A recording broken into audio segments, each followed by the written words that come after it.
오늘 저희가 두 번째 강의가 되겠고요. 오늘 첫 번째 강의를 해주실 분은 현재 KESB 한국 스마트방송 대표이사를 맡고 계시고요. 또 미국 스탠폰 대학교 책임 교수시면서 대한기자협회 중앙회장을 맡고 계신 김훈룡 박사님이시고요.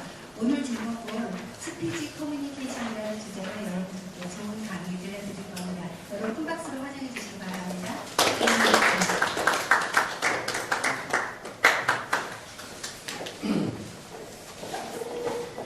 반갑습니다. 방금 소개받은 김필영 박사입니다. 원래 오늘은 지난번에 고지했던 것처럼 1분 스피치를 통해서 여러분께 오늘 이제 그 원회를 구성하는 걸로 되어 있고요. 그 다소의 저희 이제 오늘은 일정이 오후 이 강은 경희대학교 송병록 박사님께서 8시부터 시작을 하도록 하겠습니다. 그런데 오늘 완전하게 저희들이 최종 등록이 마감이 안 돼서 등록이 돼서 이제 원회가 구성이 되면은 저희들이 이제 하도록 본격적인 강의를 나중에 이제 저희들이 16강인데 연장해서 하고 오늘 강의는 보충 강의로 저희들이 여러분들 생각해 주시면 될 것 같습니다. 오늘은 스피치 커뮤니케이션에 대해서 함께 논의해볼 계획입니다. 여러분 기지개를 좀 쭉 펴십시오.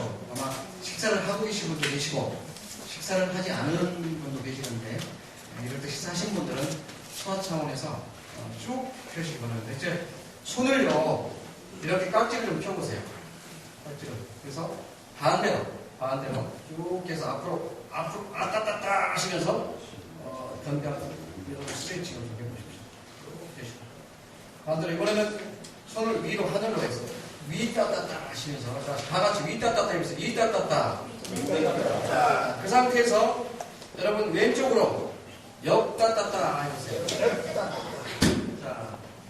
쭉 해서 길게 해서 반대로 이제는 오른쪽으로 쭉 해보세요. 밀어서 하늘 밀면서 우주를 쭉 옆 따따따 옆 따따따 그 다음에 그대로 뒤로 뒷사람이 보일 때까지 뒤 따따따 해보세요. 뒤 따따따 쭉 보세요. 바로 어떠세요? 좀 시원하죠? 네. 이제 고개를 더 내면서 이렇게 쭉 밀어내서 해주시기 바랍니다. 네. 이제 본격적으로 시작하도록 하겠습니다. 먼저 그 스피치 커뮤니케이션을 하게 되는 것은 우리가 이제 보다도 성공한 삶을 살기 위한 방법이고 성공한 삶을 살기 위해서는 스피치 커뮤니케이션이 가장 핵심일 수가 있다는 그런 점에서 제가 첫 번째 주제를 얘기해봤습니다. 성공이라는 것은 이제 success인데요. 스펠링이 SUCCESS 그래서 첫 자를 쭉 따서 여러분께 한번 같이 공부해보겠습니다. 첫째 S. 첫 번째 S는 즉 스토리인데요. 스토리인데 이야기가 있어야 한다. 우리 함께 이제 그 스피치라는데 발음이 정확해야 되니까 제가 이야기가 있어야 한다라고 하면 여러분 함께 합창으로 이야기가 있어야 한다고 해보십시다. 여기 첫 번째 자 스토리 자신 있게 하세요. 스토리 이야기가 있어야 한다. 왜요? 이야기가 있어야죠. 인생의 최대의 성공은 이야기가 있는 삶이다. 이렇게 표현할 수 있고요. 그리고 이 이야기 속에는 내용이 있어야 합니다. 여러분 영국의 처칠 수상은요. 자기 평생 동안 자서전을 쓴 게 있는데 모아서 자서전을 쓴 게 있는데 여기 유명한 작가 선생님들 몇 분 모셨는데 그 영국의 처칠 수상은 그 자서전으로 노벨 문학상까지 받은 그런 히스토리를 여러분들 알고 계십니다. 이건 곧 내용이 있어야 하고 다른 사람에게 행복과 즐거움을 줄 수 있어야 한다는 게 첫 번째 성공의 S자가 되겠습니다. 자, 두 번째 understanding. 다음을 읽으셔야죠, 여러분. 두 번째 understanding. 목표에 대한 이해가 있어야 합니다. 그렇죠. 목표에 대한 이해가 있어야 됩니다. 이 말씀은 곧 이 통찰력이 있어야 된다는 그런 의미로 간단하게 지각할 수 있겠습니다. 자, 세 번째는 컨퍼런스. 다 같이 할까요? 자신감이 있어야. 그렇지. 여러분들 자신감이 있어야 돼요. 다시 한번 해봅시다. 가장 중요해. 세 번째. 컨퍼런스 뭐라고요? 자신감이 있어야 한다. 그렇습니다. 위대한 지도자들은 신념을 가진 자들이 위대한 지도자로 성장할 수 있다는 가장 중요한, 이 대목이 아주 중요한 겁니다. 네 번째. 오늘 할 수 있는 어떤 대목이죠. 커뮤니케이션. 소통이 있어야 한다. 이건 요즘에 역대 이제 대통령들이라든가 또 가정에서라든가 또 선생님들이라든가 또 많은 관계에서 소통의 부재로 해서 그 의사의 전달이 되지 않는 같은 경우가 아주 많습니다. 그래서 그 소통 없는 일방적인 독주는 안 된다는 게 가장 중요한 것이겠습니다. 그 다음에 인투지에이즘. 여기는 다음이 뭐죠? 열정이 있어야 한다. 자, 다시 한번요. 열정이 있어야 한다. 발음을 정확하게 해요. 왜냐하면 여러분에게 오늘 이 서세스를 하면서 발음을 제가 반복하게 하는 이유는 그 다음 과정들이 있기 때문에 굳이 애써서 제가 한번 하는 거거든요. 다시 한번 할까요? 시작. 열정이 있어야 한다. 그렇습니다. 열정이 있어야 된다. 이 말은요, 여기에 있는 이거는 EN은 우리가 인사이드도 되지만 속하다, 안에 라는 어떤 뜻이 되거든요. 그 다음에는 투스라는 어떤 신을 뜻하는 것이 있는데 이 인과 신이 합성으로 되는 것이 이 어떤 그 인투지에즘이라는 그런 말이 되겠습니다. 이 말은 우리가 그 열정이 있는데 이 내 몸속에 또 다른 나의 어떤 열정을 가지고 그 신이 존재한다는 어떤 의미의 이 고차원적인 철학적인 어떤 의미를 가진 게 열정이 있어야 합니다. 그래서 석세스의 E자가 되겠습니다. 그 다음에 S는 스마일. 뭐가 있어야 하는데? 웃음이 있어야 한다. 그 요즘에 이제 웃음 치료라는 거 나오죠. 그리고 우리말 속에는 웃는 얼굴에 그렇습니다. 웃는 얼굴에 항상 미소를 지어내는 거죠. 미소를 스마일 한다는 거예요. 지금 여러분 중에서는 몇 분 이 여섯 번째 S라는 그 철자를 보고 미소를 좀 지으시는 분들 계시는데 스스로 한번 미소를 지어보세요. 스스로. 자, 여러분 오른손을 들어보실까요? 오른손. 오른손 손바닥이 거울이라고 생각합시다. 거울. 자, 이 거울을 보고 스스로 여러분이 스마일 하면서 미소를 지어보세요. 스마일. 미소. 자, 다시 한번 정말 미소를 지어보세요.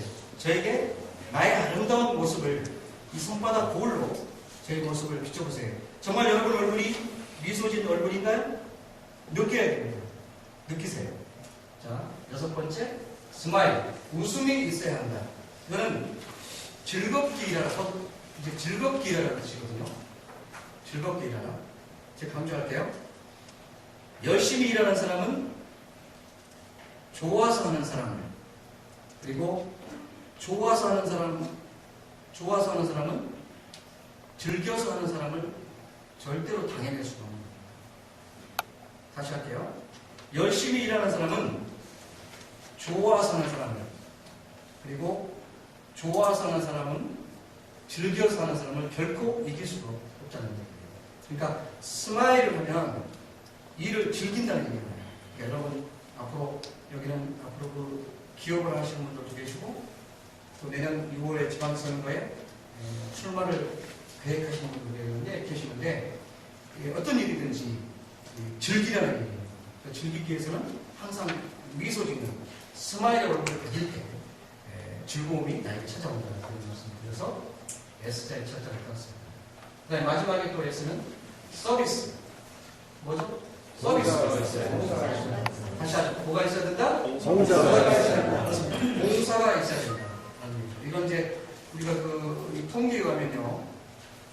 자원봉사를 통계해보면 이게 참 중요한데, 여기 이제 몇 분 정도가 외국에서 한다고 하신 분들 계시는데, 미국에 보면요. 전 국민의 약 한 51%가 자원봉사를 하고 있다는 사항입니다.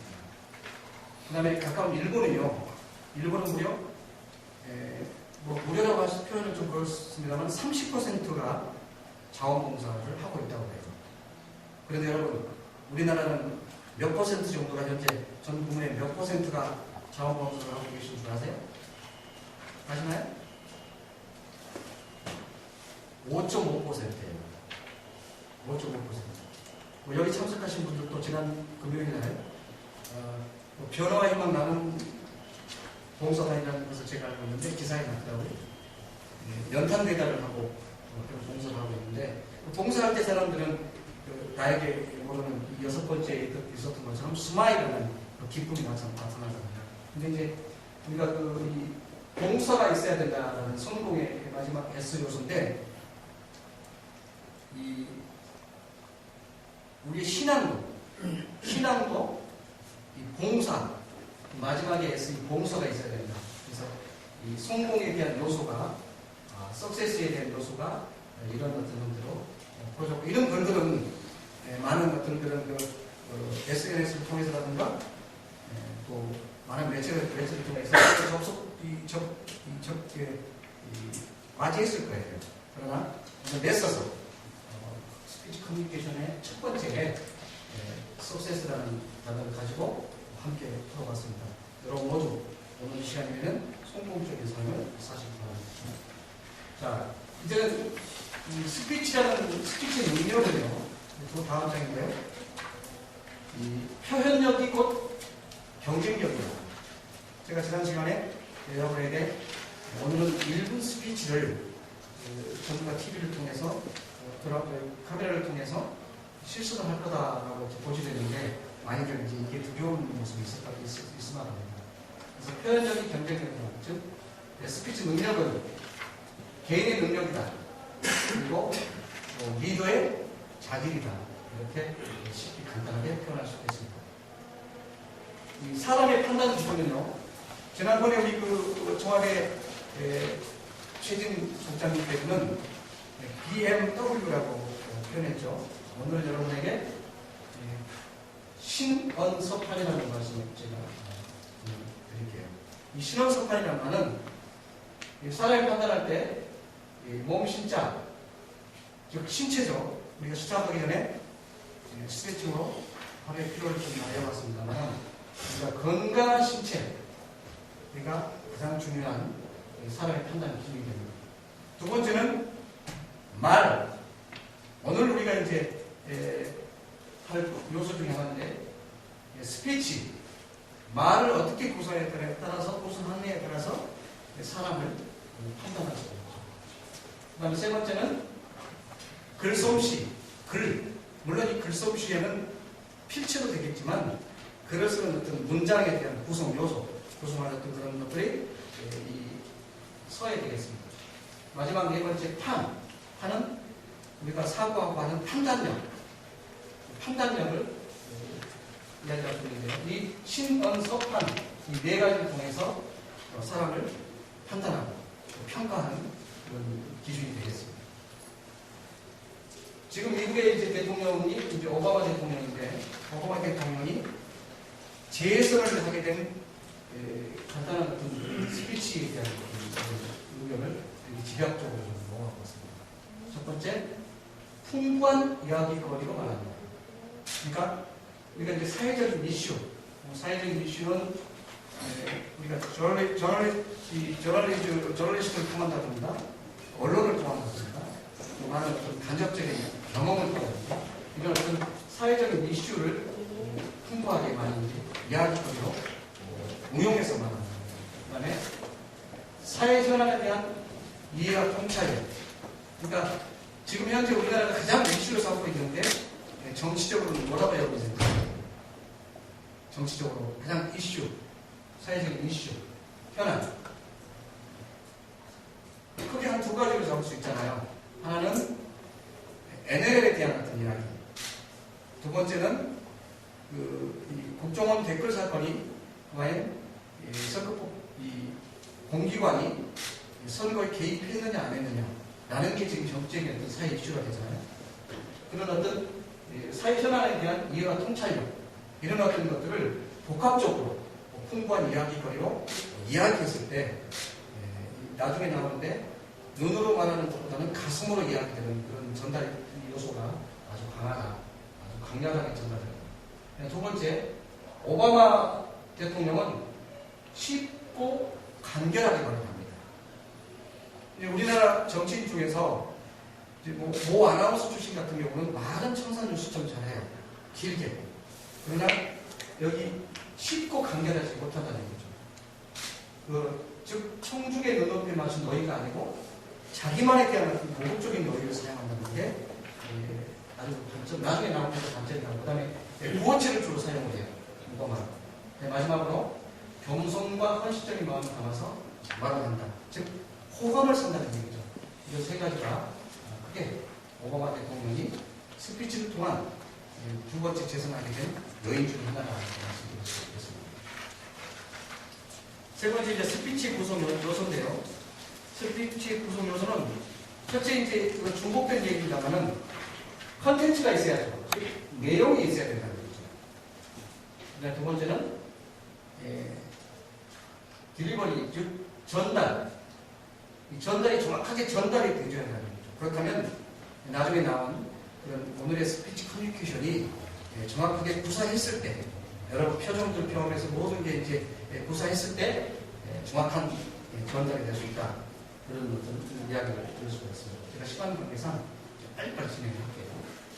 그 다음에 여러분 흔히 이제 놓치기 쉬운데 스피치의 실패 이유는 아까 이제 우리가 풍부한 경험 얘기했는데 여기가 첫 번째 경험이 부족하다. 이제 이 경험은 여러분들 직접적인 경험도 있지만 간접적인 경험을 많이 쌓아야 돼요. 그러니까 오늘 같은 그런 강의를 많이 듣는다든가 또 이 TV에 대해서 연설하는 것을 많이 또 듣는다든가 내가 그냥 거울 보고 연습을 한다든가 그런 경험을 충분히 쌓아야 돼요. 경험 부족이기 때문에 스피치의 실패의 이유가 될 수 있다. 두 번째 스피치의 실패 이유는 준비가 부족하다. 이건 뭐 상식적으로 알죠. 준비를 철저히 해야 된다는 거죠. 준비가 부족하다. 마지막으로 역지사지의 사고가 결여되었다. 그러니까 항상 상대방 입장에서 스피치를 해줘야 된다는 그런 말씀을 드립니다. 역지사지의 사고가 결여됐을 때 스피치 실패의 이유가 될 수 있다라는 말씀을 드릴 수 있겠습니다. 그 다음에 그러기 위해서는 청중 중심의 스피치가 되어야 되는데 중요한 것은 당신이 무엇을 말하는가가 아니라 청중이 무엇을 듣는가이다 라고 하는 것입니다. 제가 이제 이것도 SNS상에 이제 떠돌아다니는 거를 제가 이제 취합해서 하나 알려드릴게요. 하나 제가 메모를 하실래요? 제가 불러드릴 테니까. 아름다운 소통. 여기다 메모를 해야 돼요. 아름다운 소통. 첫 번째, 한 10가지 10계명이 있습니다. 아름다운 소통의 10계명. 첫째, 말을 독점하면 적이 많아지고, 말이 많아지면 적이 많아지고, 적게 말하고 많이 들으면 내 편이 많아진다. 말을 독점하면 적이 많아지고, 적게 말하고 많이 들으면 내 편이 많아진다. 이게 10계명 중에 첫 번째입니다. 자, 아름다운 소통의 두 번째. 목소리 톤이 높아질수록 뜻은 왜곡된다. 분리할 때 왠지 목소리가 높아지잖아요. 목소리 톤이 높아질수록 뜻은 왜곡된다. 그 다음에 아름다운 소통의 세 번째. 귀를 훔치지 말고, 우리 귀를 훔치지 말고 가슴을 움직이는 말을 해라. 자, 귀를 훔치지 말고 가슴을 움직이는 말을 해라. 아름다운 소통의 네 번째. 내가 하고 싶은 말보다 상대방이 듣고 싶은 말을 하고 상대가 알아듣기 쉬운 말을 해라. 다시 한번 더 할게요. 내가 하고 싶은 말보다 상대방이 듣고 싶은 말을 하고 상대가 알아듣기 쉬운 말로 해라. 아름다운 소통의 5번째. 칭찬의 발이 있다면 험담에는 날개가 있다. 이해가 되시는 말이죠. 칭찬에는 발이 있다면 험담에는 날개가 있습니다. 그리고 아름다운 소통의 6번째. 뻔한 이야기보다는 F-U-N 뻔한 이야기를 하라. 이야기를 재밌게 하라는 얘기죠. 뻔한 이야기보다 뻔한 이야기를 하라. F-U-N. 그 다음에 아름다운 소통의 7번째는 혀로 말하지 말고 눈과 표정으로 말하라. 혀로 말하지 말고 눈과 표정으로 말하라. 일단 가슴으로 말하라 이거죠. 그 다음에 아름다운 소통의 8번째. 아름다운 소통의 8번째는 입술의 30초가 나의 입술의 30초가 가슴에 30년이 된다. 이런 얘기도 많이 들어보셨잖아요. 특히 이제 남편이 아내에게, 아내가 남편에게, 동료에게, 직장 상사가 직장 부하에게 마음 상한 30초 이야기가 그 사람의 가슴에는 30년이 남는다는 그런 이야기입니다. 그러니까 입술의 30초가 가슴에 30년이 된다. 아름다운 소통의 8번째. 자, 아름다운 소통의 9번째. 혀를 다스리는 거는 다시마. 내가 뱉은 말은 나를 오히려 다스린다. 그러니까 나는 혀를 다스리지만 내가 뱉은 말은 오히려 나를 다스린다. 의미 있는 말이잖아요. 물론 다 의미 있지만 마지막에 아름다운 소통시키면 10번째. 앞에서 하지 못하는 말은 그 사람 앞에서 못하는 말은 뒤에서도 하지 마라. 그러니까 그 사람이 없는데 다른 데서 험담을 하고 그러잖아요. 이게 마지막 아름다운 소통의 10계명의 마지막 10번째입니다. 중간에 얘기했잖아요. 험담은 날개가 달려있다고 했잖아요. 그리고 분명히 저도 경험을 해봤는데 의외로 빨리 돌아와요. 그리고 이 부메랑이 돼서 저에게 돌아오더라고요. 이 10계명입니다. 오늘 여러분 아름다운 소통의 10계명 여러분 이 부분만 가져가도 오늘 첫 번째 시간에 스피치 커뮤니케이션의 거의 95%는 다 했다고 봐야 될 것 같습니다.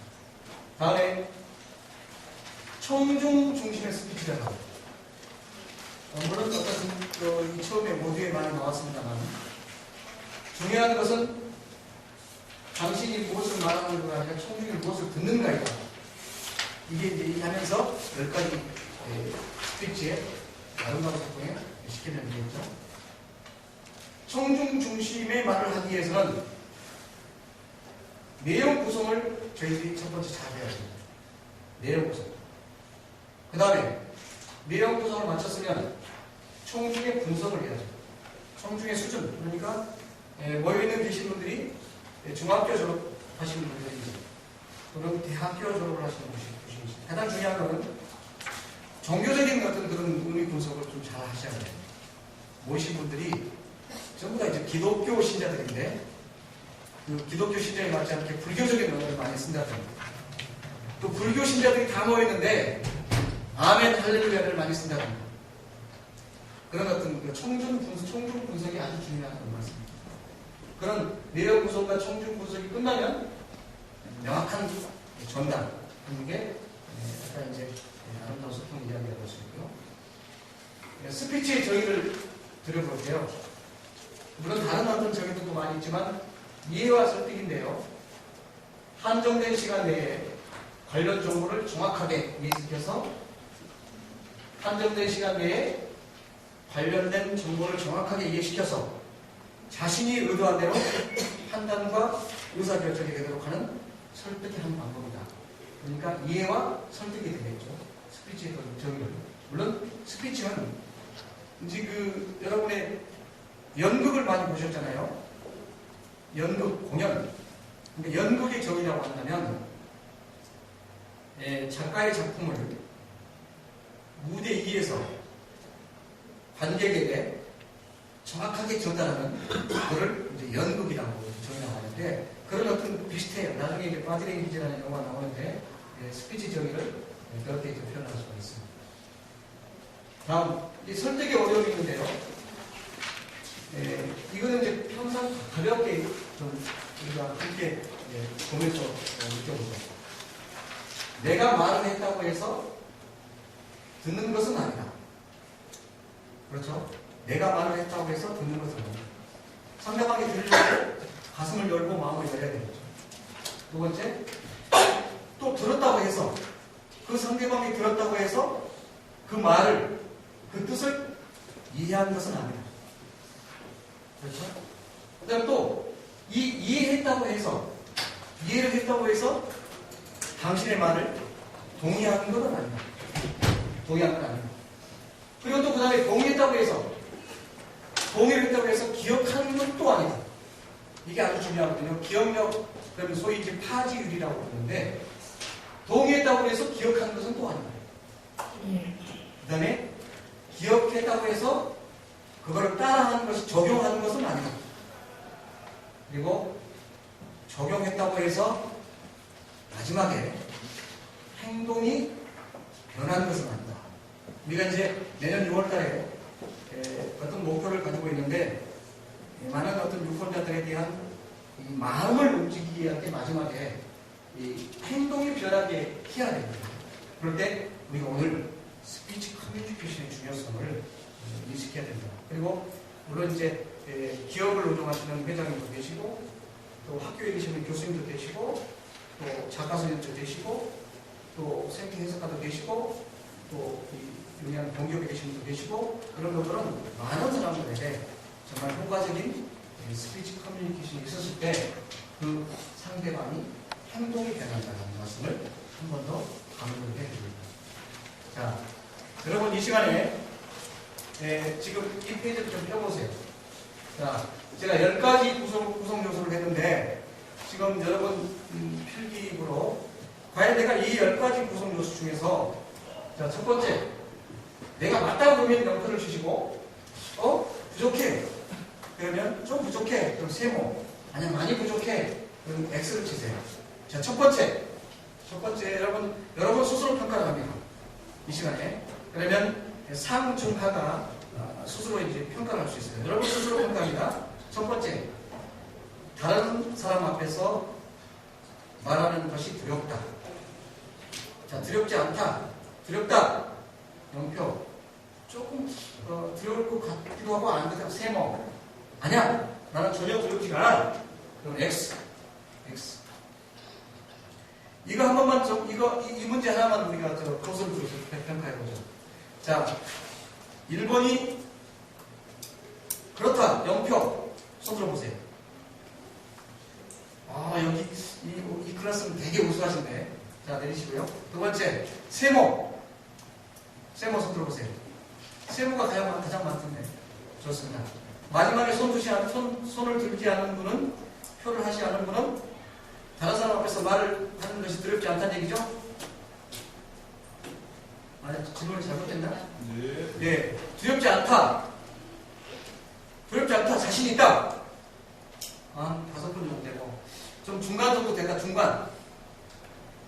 두렵다. 마지막 두렵다. 손 들어보세요. 좀 두렵다. 역시 오늘 오신 분들은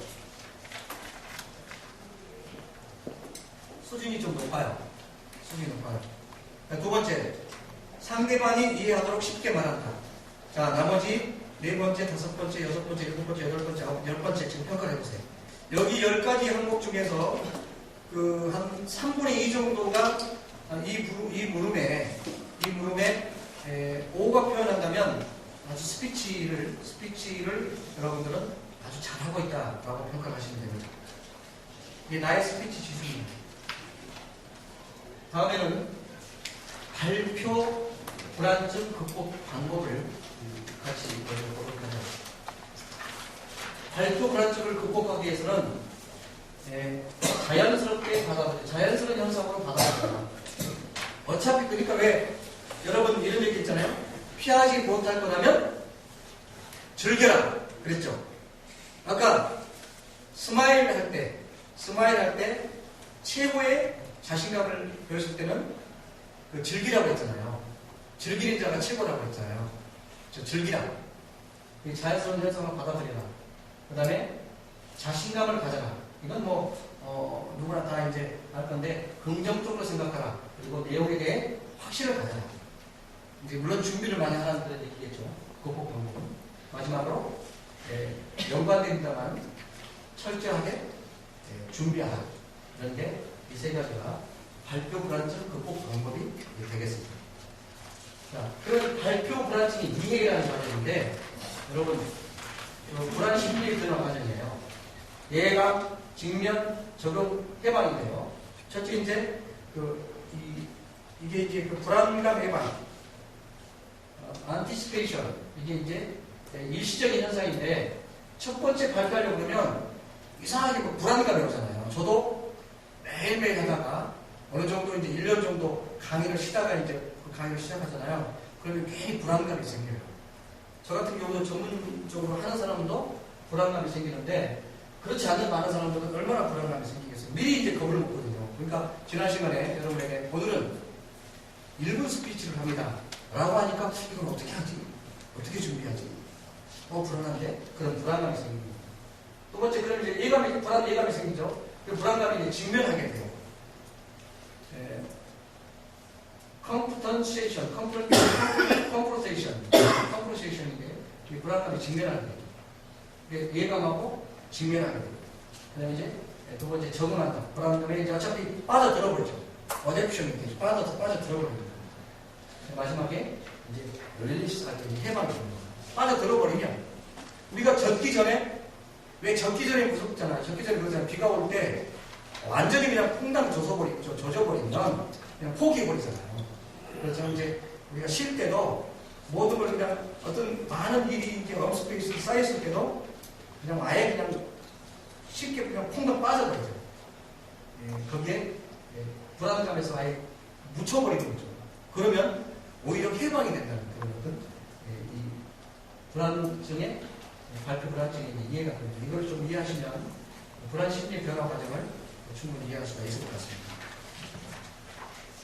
다음에는 집중하기 싫거나 어려운 현상. 이게 이제 일반적으로 나와 있는 건데, 제가 정리를 해놨습니다. 첫째, 목소리가 작다.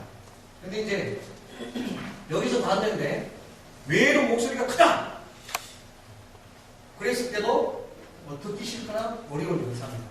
그러니까 여기 속에는 적당한 목소리를 보여놔라. 그런 거죠. 그러니까 우리가 대화를 할 때, 커뮤니케이션을 할 때 1대1 대화하고, 그 다음에 한 10명 정도 있을 때 대화하고, 100명 정도 있을 때 대화하고, 그 다음에 1000명 정도 있을 때 대화하고, 그게 각자 다르거든요. 이 톤과 이 속도가 달라져요. 다시 얘기해서 1대1로 대화할 때는, 거리가 1m일 때는 만나서 반가워! 오히려 어색하죠. 가까우니까. 그런데 오히려 1대1 가까울 때는 만나서 반갑다. 잘 지냈지? 회장님 만나서 반가워요. 지난주 잘 지내셨죠? 그렇죠? 이렇게 톤과 돼요. 그런데 이제 많은 한 100명 정도 되고 거리는 10m가 돼요.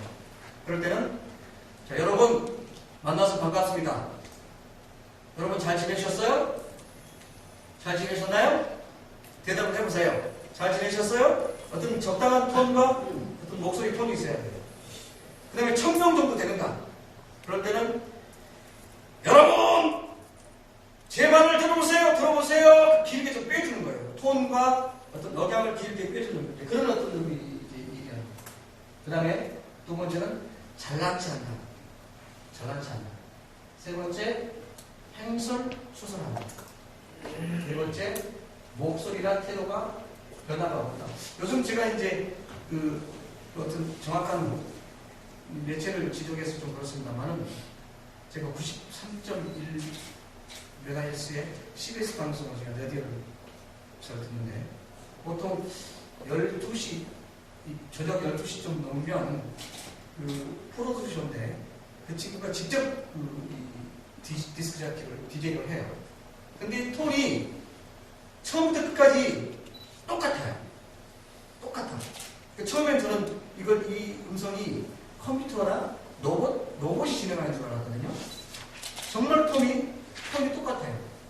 오늘은 날씨가 몹시 좋았습니다. 오늘은 좋으니까 따뜻한 음악을 여러분께 선사하겠습니다. 여러분 이 음악을 듣고 오늘 하루 피로를 푸시기 바랍니다. 처음부터 끝까지 톤이 똑같은 거예요. 그랬을 때는 좀 약간 좀 그러니까 이 목소리의 태도 변화가 좀 다양하게 구성할 수 있어야 돼요. 그리고 같은 말을 여러 번 반복한다. 이건 아까 안 해봤죠. 그 다음에 낭독하듯이 읽는다. 스피치할 때 낭독하듯이 읽는다. 그 다음에 이해가 되지 않는다. 무슨 말인지 모르잖아요. 그러니까 기억할 때도 여러분 기승전결이 뚜렷하게 정리해야 됩니다. 말하는 연습을 많이 하다 보면 기승전결을 쉽게 쓸 수가 있거든요. 우리 기자님들도 계시는데 기사를 쓸 때 기승전결을 물론 기사는 이제 팩트 위주로 육하원칙 언제 누가 어디서 무엇을 어떻게 왜 하는 육하원칙에 쓰지만 그 속에서 마지막 이 마지막 결론을 지을 때는 이 기승전결을 붙이는 거죠. 왜 이 이야기를 쓰는 건지 이해를 쓰는 것을 정확히 해야 돼요. 이해가 되지 않을 때 우리가 집중하기 싫거나 어려운 연습에서 한다. 따라서 우리도 평소에 사설, 특히 오늘 내년에 대학교 신입생 청강생들이 여러분 우리 참석했는데 이분들이 KSB 한국 스마트 방송 대학 동아리를 대한민국 최초의 각 대학에서 뿌리를 내릴 거예요. 그래서 이해가 되지 않을 때 경험도 많이 하고 충분히 풀어야 되거든요. 그런 같은 부분을 학교에서 미리 얘기를 해주는 거거든요. 참고해 주시기 바라고요. 다음, 오늘 이제 스피치 커뮤니케이션이 선거 전략에 많이 적용을 해요. 이게 대한민국 처음에는 저희가 신문방송학과에서 스피치 커뮤니케이션 학을 먼저 개발을 했어요. 미국에서 좀 공부를 하시는 분인데 이제 김청남 선생이 이 스피치 커뮤니케이션이라는 용어를 먼저 가져오더라고요. 그래서 그런 우리 스피치 커뮤니케이션이 선거 후보자들이 아주 중요한 과정, 요소 중에 하나입니다. 당선 전략 전도는 일단 후보자를 전도합니다. 그 다음에 유권자를 전도합니다.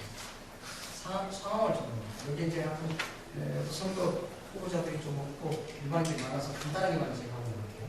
그 다음에 아까 이제 스피치다운 청중을 분석한다. 연령, 인구 통계적 분석을 잘 해야죠. 연령, 학력, 성별, 직업, 종교, 저 알겠죠? 기독교냐, 불교냐, 천주교냐, 종교적인. 그 다음에 심리적인 분석, 관심과 욕구, 그리고 태도, 이런 것들이 과연 이 청중들이 내가 하려고 하는 메시지에 대해서 관심이 있는가. 그 다음에 태도가 들으려는 태도가 돼 있는지. 물론 이제 동기 유발을 시켜야 되겠지만 그 전에 태도도 상당히 분석을 해야 된다는 거죠. 상당히 거부를 해요. 특히 이제 유권자 분석할 때 이 후보자들하고 할 때 많이 거부를 하죠. 물론 적극적인 지지층이 아닐 때입니다. 단초권 있는 게. 네. 일반적 지식 수준 분석인데요. 이건 이제 복합적인 부분이니까 여러분 이 유인물을 교재를 참조해 주시기 바랍니다. 그리고 오늘 참석하신 분 중에서도 스피치 커뮤니케이션 강의하신 분들은 이런 걸 좀 준용해서 응용하시면 좋은 자료가 될 거로 믿습니다. 그 다음에 선거 연설의 내용에는 첫 번째, 현실적이고 시사성이 있어야 합니다. 두 번째, 진실해야 됩니다. 정직해야, 진실해야 됩니다. 마지막에 아까 처음에 뭐도 얘기했잖아요. 입으로 혀로 말하지 말고 눈과 가슴으로 얘기해서. 그러니까 그래서 감동적이야. 감동적이야. 그다음에 이러한 어떤 연습을 하기 위해서는 우리가 물론 약간 중복되면 자료 수집이 충분히 해야 돼요. 소사가 충분히 해야 돼요. 첫째, 선곡의 역사적인 풍습. 그리고 유권자 때 계층 분포와 지지도. 그 다음에 유권자들의 관심과 요구, 기대. 그리고 경제 유권자의 선거 전략. 이런 어떤 자료 수집들을, 기본적인 데이터를 수집해야 된다는 거죠. 그다음에 선거 연설의 작성 원칙. 물론 상식적이겠습니다만 후보자가 직접 작성한다. 물론 이제 참모들이 작성했을 때도 다시 한번 후보자가 다시 한번 써보세요. 직접 작성해서. 그러면 다시 한번 인지력 소위 기억력 파지율이 상승해서 내가 나중에 발표하고 연설할 때 내거화가 된다는 거죠. 그 다음에 유권자가 쉽게 이해할 수 있어야 한다. 이 말씀은요, 보통 중학교 2학년 수준에 맞춰서 이야기를 연습을 하는 게 가장 보편적이라고 해요. 네, 마지막으로 능력 있는 후보자라는 인상을 심어준다. 과장되면 안 되겠습니다만 능력 있는 후보자라는 인상을 심어준다. 연설 작성의 원칙이 되겠습니다. 그다음에 이 선거 연설에 선거 연설도 아까 제가 이제 단계적이 있다고 하잖아요. 소론, 본론, 결론을 잘 만들어야 되는데 첫 번째 이 소론, 선거 연설의 소론 부분은 지역의 역사적인 전통 및 자연 경관. 이건 이제 우리가 음식을 만들 때도 재료가 풍부하면 물론 이제 솜씨에 따라서 약간 달라질 수 있습니다만 재료가 풍부할 때 맛있는 그리고 다양한 음식을 만들 수 있습니다. 그 다음에 이 지역 출신의 명망가, 유명 인사 그리고 역사적인 인물은 누구누구가 있었습니다.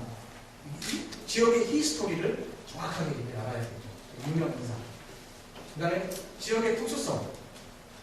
예를 들어서 그 랜드마크, 소위 그 건물이 역사적으로 어떤 건물이 있었다든가 거기에 이제 큰 정자가 있었는데 거기에 만지고 나면 딸이 7명인 부인이 손으로 스치니까 아들을 낳았다든가 그런 어떤 지역의 특수성. 그 다음에 지역과 자신과의 상관관계. 나는 이 지역에 어떤 관계가 있냐 이런 과정들은 소론 부분에 연설을 작성할 때 넣었을 때 이 청중들이 또 여러분 또 방송 연설할 때 쉽게 이해할 수 있다는 말씀을 드릴 수 있습니다. 그다음에 이제 본론 부분에는요. 본론 부분에는 지역의 현안 및 문제점. 이 지역의 현안 및 문제점은 다양한 어떤 그런 미팅을 통해서도 알 수 있지만 역대 선거 정보를 보면 지역의 현안 문제점들을 쉽게 발견할 수 있습니다. 그 다음에 지역의 현안 및 문제점이 발견했을 때 그럼 내가 이 문제점을 어떻게 해결할 것이냐. 대안 제시. 그럼 대안 제시를 하기 위해서는 나는 이 문제점을 해결할 때 나는 어떤 자질이 있기 때문에 내가 전국이 뭐고 사회에서 경험이 공중에서 어떤 경험을 했기 때문에 이 지역의 대안을 내가 해결할 수 있다. 특히 정영철 총장님 같은 경우는 각 정당에 한평생 몸 담았기 때문에 중앙에 큰 인맥이 많아서 어지간한 웬만한 공약 정도는 내가 지역 문제 해결은 할 수가 있다든가 그런 어떤 내 자질을 강조해야 합니다. 그리고 마지막에 전체적인 공약을 자신 있게 제시하면 되겠습니다. 이런 부분들을 본론 부분에 가미시켜야 될 것 같습니다. 그다음에 마지막 결론 부분은 이 전체적인 어떤 얘기를 짧게 요약하고 마지막에 광조적인 부분으로 마지막에 지지를 호소하는 것이 결론 부분에 여러분 결론을 삽입해야 된다는 말씀을 드리겠습니다. 선거 연설문 작성에 소론, 본론, 결론을 말씀드렸습니다. 자, 스피치 커뮤니케이션이에요. 이게 이제 메라비안 법칙이라고 하는 건데요. 메라비안 법칙이라는 것은 이 캘리포니아 대학의 이 메라비안이 1970년도에 이 사이런트 메시지라는 저서에 있어요. 그 사이런트 메시지라는 저서에 발표한 이 커뮤니케이션 이론이 메라비안 법칙입니다. 사이런스 이론이라는 것은 그 사이런스 메시지라는 것은 이 메시지 속에서요, 여러분, 그 학이, 오리가 그 무리에 떠있기 위해서는 발은 어떻게 하죠? 발은 어떻게 움직이죠? 아주 빠르게 움직이잖아요.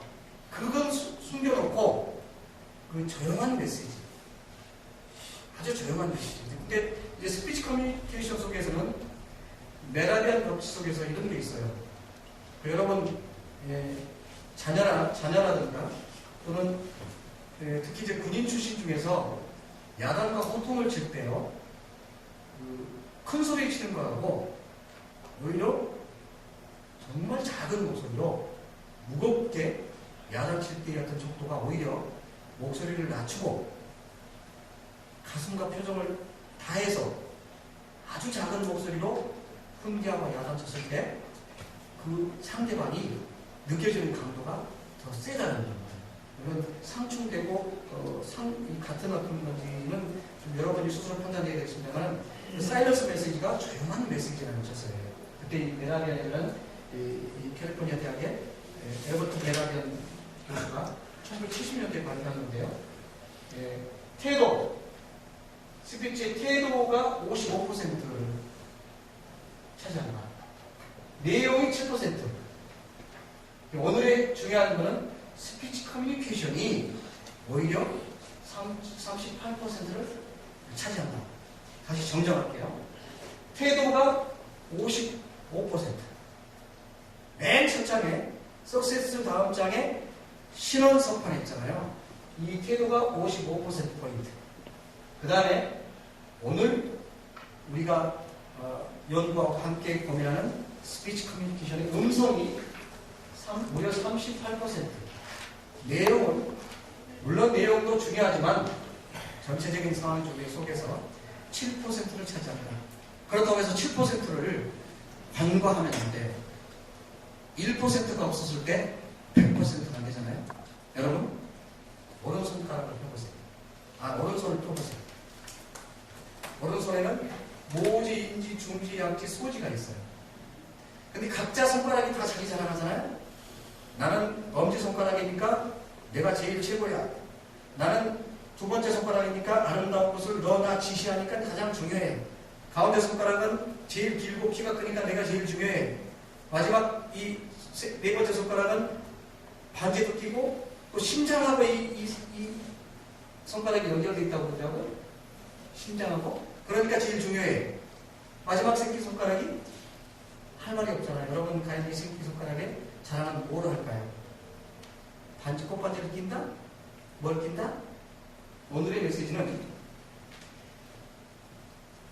이 새끼손가락이 내가 없다고 생각해봐. 그러면 너는 뭐라고 들을 수 있겠니? 좀 길어졌습니다만 이 내용도 중요한 말을 강조하기 위해서 제가 말씀드리는 거니까 작은 어떤 7%라고 해서 관가하지 마시라 이런 말씀을 드리는 겁니다. 그러니까 중요한 걸 말씀드리는 거예요. 그 다음에 거의 이제 끝나갑니다. 음성 이거 한 2분 안에 끝낼 거예요. 명확하고 자연스럽게 말하다. 발성, 발음, 믿음. 우리가 이 다음에 여러분 다 함께 훈련을 해보도록 하겠습니다. 이게 이제 어려운 발음인데 어려운 발음을 이제 많이 해보셨을 거예요. 저기 저 콩깍지가 깐 콩깍지냐 안 깐 콩깍지냐. 다 같이 시작해볼까요? 시작. 저기 저 콩깍지가 깐 콩깍지냐.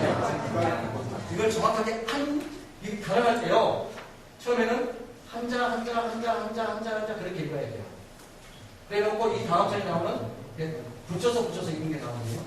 다 같이 해볼까요? 한 번 더. 이번 시작. 저기 저 발음을 저기 저 콩깍지가 깐 콩깍지냐 안 깐 콩깍지냐 이걸 한자 정확하게 해줘. 이걸 이어서. 자, 두 번째. 자, 두 번째 다 같이 이번에 시작.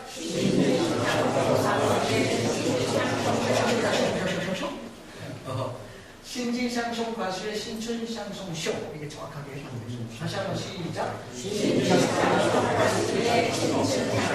잘하셨습니다. 여러분 모두에게 박수 한번 해줄까요? 잘했어요. 박수 신나게 쳐요. 신나게.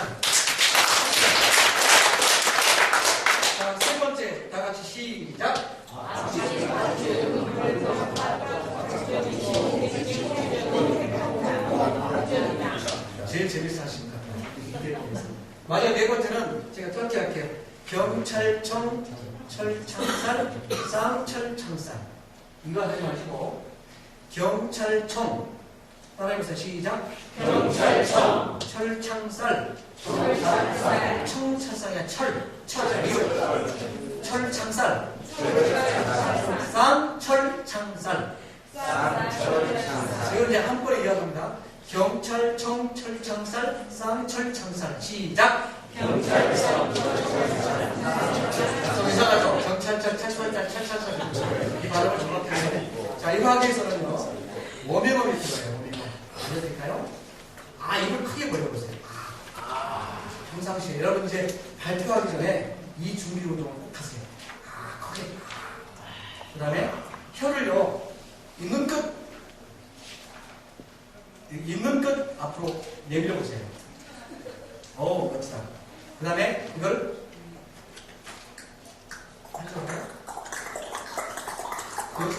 빨리 하세요.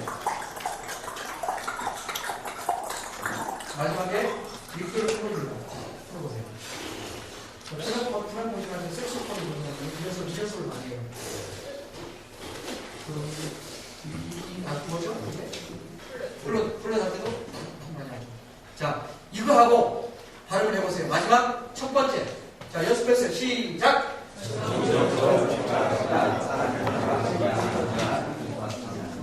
훨씬 발음이 편할 거예요. 그렇죠? 이런 연습을 평상시에 많이 해주실 거예요. 그 다음에 목소리 변화, 억양, 속도, 음량, 강조, 뛰어나가기. 다음 장에 뛰어나가기 있죠? 자, 뛰어나가기. 존경하는 잠깐 발음 쉽죠?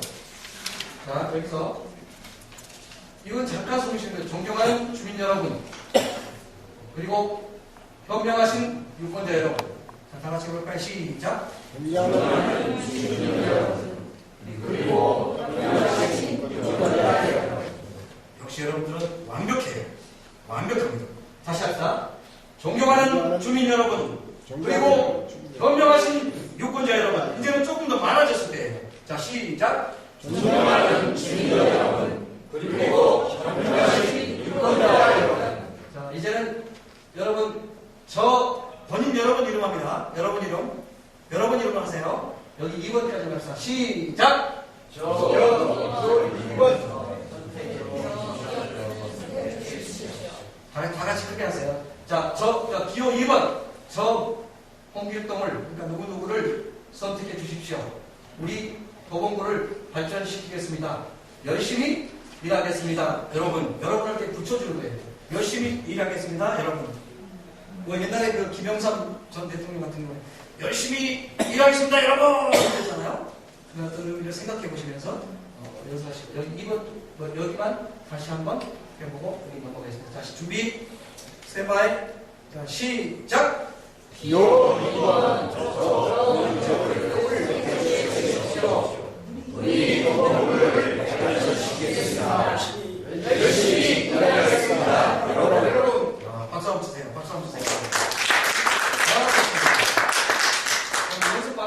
연습 방법은 이 네 가지 방법을 가능한 한 많은 연습을 해보시기 바랍니다. 네. 태도, 자세, 표정, 눈빛, 제스처. 그 다음에 바디랭귀지 중요성. 아까 바로 도발해야 되는 메라미라는 연습 있죠? 여기 보면 거기에 의사 전달에서 가장 큰 영향력을 주는 요소 중 하나가 바로 바디랭귀지입니다. 여러분 표시하게 돼요. 이 손가락 할 때 한 첫 번째, 두 번째, 세 번째 할 때 가면 손등을 보이지 마세요. 앞쪽에서. 자, 첫째. 하나, 바디랭귀지 해야죠. 자, 이거 하는 거하고 그냥 첫째, 첫 번째. 다르죠? 자, 첫 번째. 한 번 하고 하는 거예요. 자, 첫 번째는 제가 여러분들을 너무 사랑한다는 사실입니다. 그렇게 강조를 해줄 때 바디랭귀지 중요성을 자, 자연스러운 발표, 효율적인 내용 전달, 그 다음에 총중의 주의 집중을 하실 때 그렇게 효과죠. 바디랭귀지를 넣으면 자연스럽다, 효율적이다, 주의를 집중시킬 수 있다. 그 다음에 효과적인 바디랭귀지 방법, 친근한 표정, 안정된 자세, 자연스러운 시선 처리, 그리고 적절한 제스처. 광조를 위한 바디랭귀지는 시선을 마주하면서 뚜렷하고 강하게 반응합니다.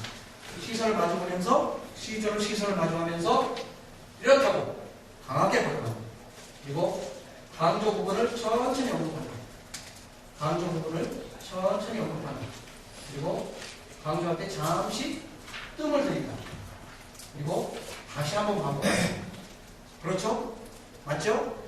그러면 또 다시 한번 그다음에 아까 얘기했던 것처럼 말씀드렸던 것처럼 손가락을 이어갑니다.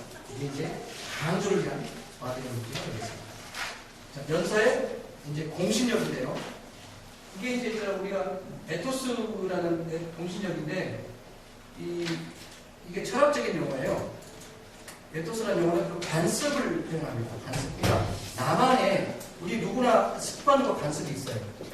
나만의 습관 관습이. 이게 이제 이 고대 그리스에서 유래된 철학적인 용어인데요.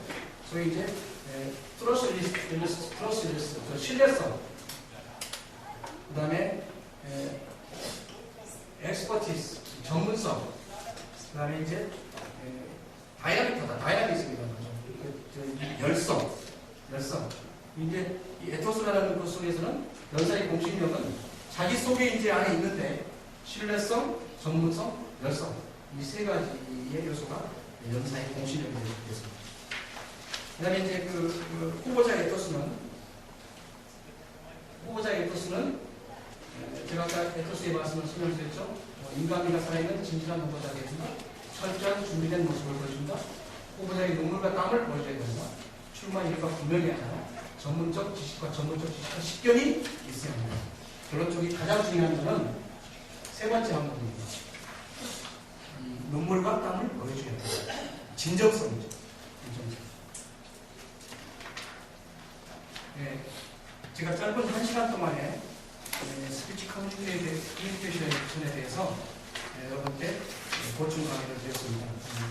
나머지 부분은 영상을 통해서 나중에 이제 완벽하게 우리가 언어가 확정이 되면 스피치 커뮤니케이션에 대한 영상을 제작을 해서 방송과 여러분이 직접 제공해 드릴 수 있도록 하겠습니다. 여러분 모두 승리하는 삶을